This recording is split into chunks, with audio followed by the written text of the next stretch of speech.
ચાલો 2025માં ઇન્ફ્રાસ્ટ્રક્ચર રોકાણો વિશે વાત કરીએ, ખાસ કરીને ભારતીય દૃષ્ટિકોણથી. તમે જાણો છો, હું છેલ્લા કેટલાક સમયથી કેટલાક રસપ્રદ વૈશ્વિક અહેવાલો અને દૃષ્ટિકોણોમાં ડૂબકી મારી રહ્યો છું.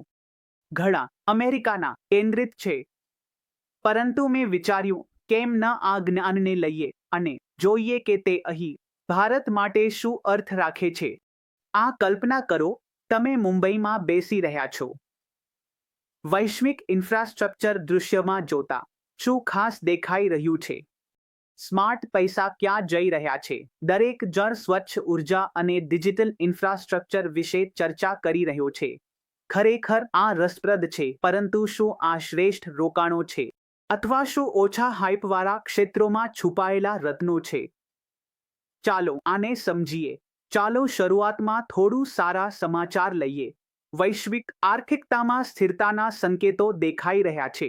વિકાસ મુખ્ય બજારો જેમ કે ઉત્તર અમેરિકા અને યુરોપમાં સ્થિરતા જાળવી રાખી છે. આ ભારત માટે કેમ મહત્વપૂર્ણ છે? ખરેખર એક સ્થિર વૈશ્વિક આર્થિકતાએ ભારતીય વિકાસ માટેની માંગને વધારવા માંડે છે. આથી આ આપણા ઇન્ફ્રાસ્ટ્રક્ચર, વધુ સારી લોજિસ્ટિક્સ, બંદરો, ઉત્પાદન સેટઅપ અને ઉર્જા પ્રણાલીઓ પર પ્રકાશ પાડે છે, જે આ વિકાસને સમર્થન આપે છે. વિશ્વભરના ટ્રેન્ડ્સ હજારો માઇલ દૂર સીધો અસર કરે છે અમારા પર.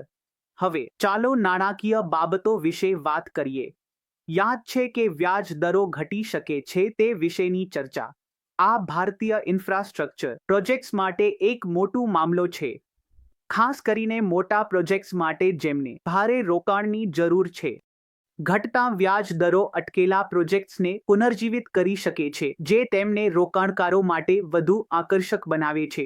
Mumbai Bengaluru high speed rail જેવી કોઈ વસ્તુ વિશે વિચાર કરો. અચાનક આ માત્ર એક મહત્વાકાંક્ષી વિચાર નથી, પરંતુ એક વાસ્તવિક તક છે. પરંતુ મોંઘવારી તે થોડું મુશ્કેલ રહ્યું છે. પરંતુ અહીં એક રસપ્રદ પાસું છે.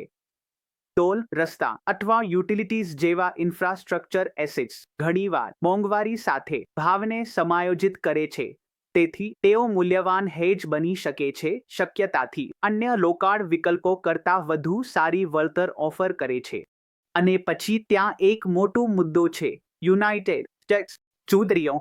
નીતિમાં ફેરફારો, સ્વચ્છ ઉર્જા સહયોગો જેમ કે ટેક ટ્રાન્સફર અને ભારત અને યુએસ વચ્ચેના સંયુક્ત ઉદ્યોગોને અસર કરી શકે છે. જો નવી સરકાર ફોસિલ ઇંધણ તરફ ઝૂકે છે, તો તે વૈશ્વિક ઉર્જા ગતિશીલતાને બદલી શકે છે.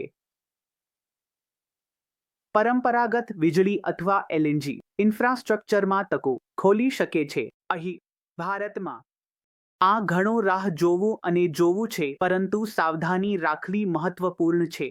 ઝૂમ ઇન કરો. ભારત દરેકને નવીનીકરણ અને ડિજિટલ ઇન્ફ્રાસ્ટ્રક્ચર વિશે ઉત્સાહિત છે.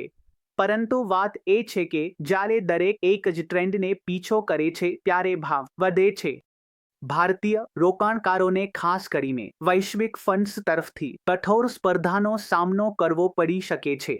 તો સ્માર્ટ પ્લે એ હોઈ શકે છે કે ઓછા આકર્ષક પરંતુ આવશ્યક ક્ષેત્રો જેમ કે પરિવહન, યુટિલિટીઝ અથવા પાણીની ઇન્ફ્રાસ્ટ્રક્ચર પર નજર રાખવી.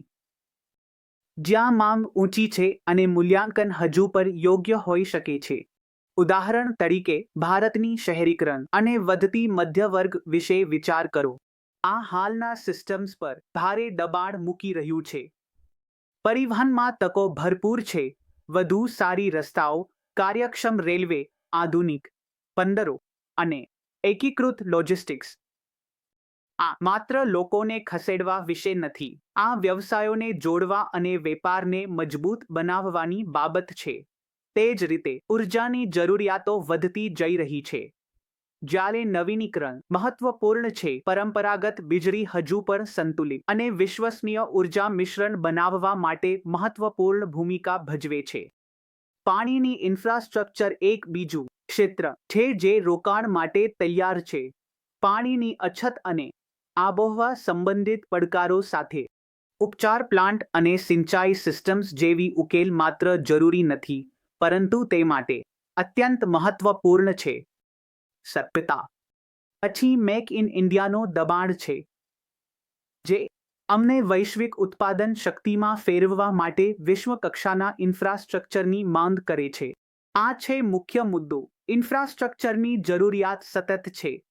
ટૂંકા ગાળાના પડકારો હોવા છતાં, આ લાંબા ગાળાનો ખેલ રમવા વિશે છે.